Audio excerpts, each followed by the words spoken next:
My name's Matt Kleberg. I'm a painter based in San Antonio, Texas. My show, Bless Babel, opens at Berggruen Gallery August 21st. The show title comes from a Donald Barthelme essay called Not Knowing. And Bless Babel is talking about the Tower of Babel in the Old Testament and the idea of people being scattered in different directions and fragmented into different languages.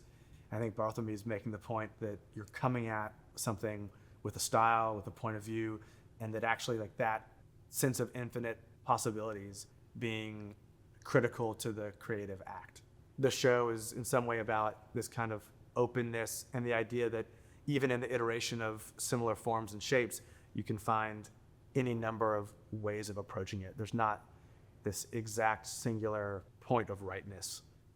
The paintings are always interested in and related to architecture.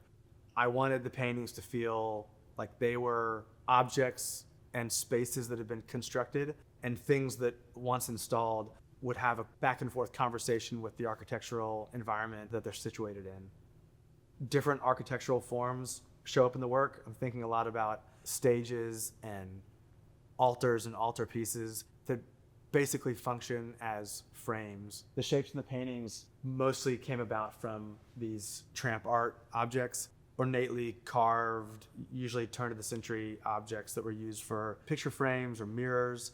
So this peaked top shape came directly from a tramp art frame that I came across.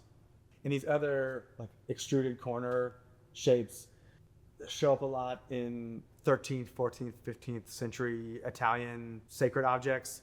I've always loved the Sienese school, Duccio in particular. I've always looked at his paintings, the panels, but thinking about the support, these frames that the panels would sit in. And so I wanted to make these paintings that exist basically as frames and see if those shapes can hold any kind of auratic electric charge on their own.